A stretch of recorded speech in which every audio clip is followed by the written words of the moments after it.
नमस्कार। तो चलिए आज हम लोग मिलकर झारखंड में जो लोकल गवर्नेंस का सिस्टम है उसकी परतें खोलते हैं। समझते हैं कि इसकी संवैधानिक जड़ें कहाँ हैं और ये जमीन पर काम कैसे करता है। तो सबसे बुनियादी सवाल यही उठता है कि झारखंड के गांवों और शहरों में असली पावर है किसके हाथ में। चलिए इसी सवाल से इस पूरे विश्लेषण की कहानी शुरू करते हैं। ठीक है, तो सबसे पहले ये समझते हैं कि ये जो पूरा सिस्टम है इसकी नींव, इसकी बुनियाद आखिर रखी कहाँ और कैसे गई। तो देखिए, इसकी कहानी शुरू होती है साल 1992 से, जब 73वें और 74वें संवैधानिक संशोधनों के जरिए पहली बार लोकल सेल्फ गवर्नमेंट को एक संवैधानिक दर्जा मिला।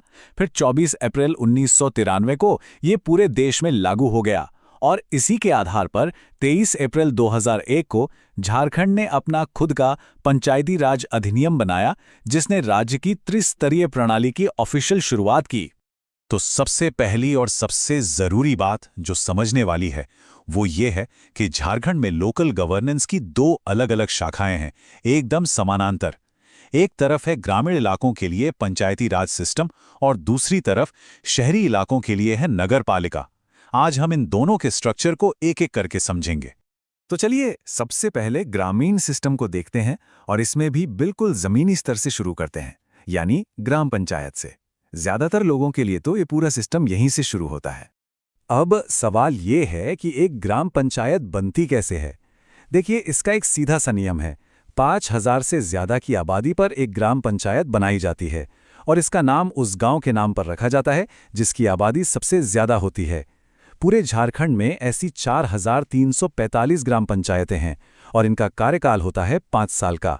एक बहुत ही जरूरी बात यह भी है कि जो शेड्यूल्ड एरियाज हैं, यानी अनुसूचित क्षेत्र, वहां सभी पद अनुसूचित जनजातियों के लिए ही रिजर्व्ड होते हैं।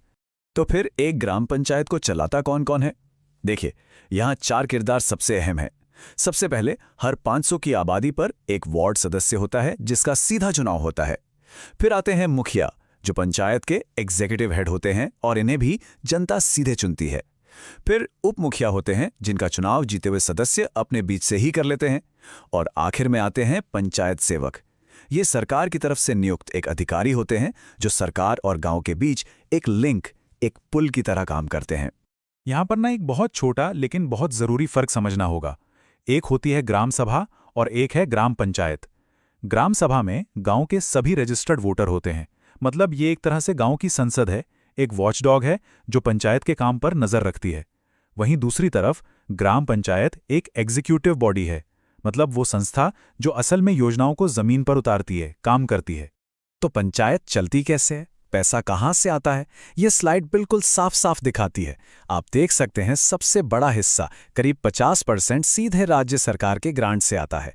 मतलब पंचायतें अपने काम के लिए सरकार पर काफी निर्भर हैं। करीब 40% टैक्स से आता है और बाकी का 10% वॉलंटरी डोनेशन यानी स्वैच्छिक दान से आता है। गांव में सिर्फ विकास का काम ही नहीं होता, न्याय और सुरक्षा की भी अपनी एक व्यवस्था है। छोटे मोटे सिविल और क्रिमिनल मामलों के लिए है ग्राम कचहरी, जिसके हेड होते हैं सरपंच, जिनका चुनाव भी डायरेक्ट होता है। और दूसरी तरफ है ग्राम रक्षा दल, जो एक तरह से लोकल पुलिसिंग का काम करता है। इसके लीडर को दलपति कहते हैं। और एक बहुत इंटरेस्टिंग बात यह है कि मुखिया ग्राम कचहरी का सदस्य नहीं हो सकता। ऐसा इसलिए ताकि पावर का कोई टकराव ना हो। ठीक है, तो हमने गांव का लेवल तो समझ लिया। अब चलिए इस सिस्टम की सीढ़ी पर एक कदम ऊपर चलते हैं और देखते हैं कि इन पंचायतों की निगरानी और इनके बीच कोऑर्डिनेशन कैसे होता है। ग्राम पंचायतों के ठीक ऊपर ब्लॉक लेवल पर आती है पंचायत समिति। इसके जो चुने हुए प्रमुख होते हैं उन्हें प्रधान कहते हैं और जो एडमिनिस्ट्रेटिव हेड होते हैं वो होते हैं ब्लॉक डेवलपमेंट ऑफिसर यानी बीडीओ। इसका मेन काम क्या है? इसका मुख्य काम है अपने नीचे की सभी ग्राम पंचायतों के काम को सुपरवाइज करना और सरकारी योजनाओं को ब्लॉक लेवल पर लागू करवाना। और अब हम आ गए हैं ग्रामीण ढांचे में सबसे टॉप पर, जिला परिषद। ये जिला लेवल की सबसे बड़ी संस्था है। इसका मेन काम है ब्लॉक लेवल की योजनाओं में तालमेल बिठाना और केंद्र और राज्य से जो फंड आता है उसे नीचे तक सही से बांटना। इसके पॉलिटिकल हेड अध्यक्ष कहलाते हैं और एडमिनिस्ट्रेटिव हेड होते हैं डिप्टी डेवलपमेंट कमिश्नर यानी डीडीसी। तो ये तो हो गई ग्रामीण व्यवस्था की बात। अब अपना फोकस शिफ्ट करते हैं और समझते हैं कि झारखंड के शहरों और कस्बों में शासन का ढांचा कैसा है। शहरी इलाकों में सिस्टम थोड़ा अलग है। यहाँ आबादी के हिसाब से 3 तरह की बॉडीज होती हैं। जो छोटे शहर या कस्बे हैं वहाँ होती है नगर पंचायत, जो मीडियम साइज के शहर हैं वहाँ होती है नगर परिषद, और जो बड़े शहर हैं मतलब जहाँ आबादी 1.5 लाख से ज्यादा है वहाँ होता है नगर निगम। अब सबसे बड़े शहरी निकाय यानी नगर निगम को थोड़ा और गहराई से देखते हैं। यहाँ ना लीडरशिप का एक बहुत ही दिलचस्प डुअल सिस्टम है। एक तरफ है मेयर जिन्हें जनता सीधे चुनती है, वो शहर के फर्स्ट सिटीजन होते हैं, एक तरह से सेरेमोनियल हेड। लेकिन जो असली एडमिनिस्ट्रेटिव पावर है वो होती है नगर आयुक्त के पास, जो एक IAS अधिकारी होते हैं। पूरे झारखंड में ऐसे कुल 9 नगर निगम हैं। तो हमने ग्रामीण और शहरी दोनों सिस्टम देख लिए। अब कुछ ऐसे नियमों और संस्थाओं की बात करते हैं जो इस पूरे सिस्टम पर लागू होते हैं। एक तरह से सिस्टम के रेफरी हैं जो खेल को फेयर बनाते हैं। इस पूरे सिस्टम का एक सबसे प्रोग्रेसिव और सबसे जरूरी नियम है महिलाओं के लिए 50% का आरक्षण। जी हां, 50%। और ये नियम लोकल गवर्नेंस के हर लेवल पर, चाहे वो गांव हो या शहर, हर जगह लागू होता है। ये पक्का करता है कि कुल सीटों में से आधी सीटें महिलाओं के लिए ही आरक्षित हों। इसी तरह अनुसूचित जाति और जनजाति समुदायों के लिए भी आरक्षण की खास व्यवस्था है। जो गैर अनुसूचित क्षेत्र हैं वहां 50% तक सीटें आरक्षित होती हैं, लेकिन जो अनुसूचित क्षेत्र हैं वहां ये आरक्षण बढ़कर 80% तक हो जाता है। ऐसा इसलिए ताकि उन इलाकों में स्थानीय आदिवासी समुदायों का प्रतिनिधित्व सुनिश्चित किया जा सके। अच्छा, किसी चुने हुए अधिकारी को उसके पद से हटाना भी इतना आसान नहीं है। इसके लिए अविश्वास प्रस्ताव लाया तो जा सकता है, लेकिन कुछ नियम हैं।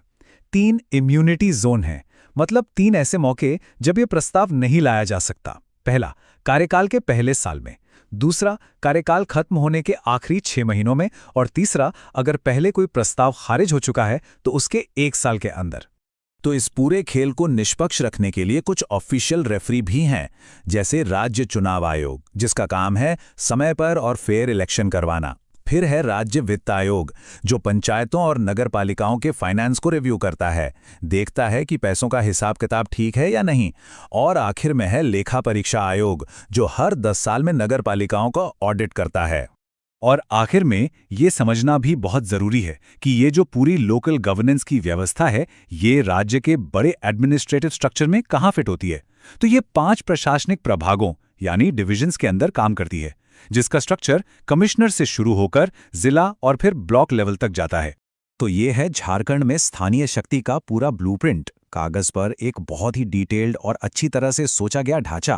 पर असली सवाल तो यही है, और सोचने वाली बात भी यही है, कि इस सिस्टम को कागज से उतारकर जमीन पर सबके लिए असरदार और जवाबदेह बनाने की असली चाबी क्या है।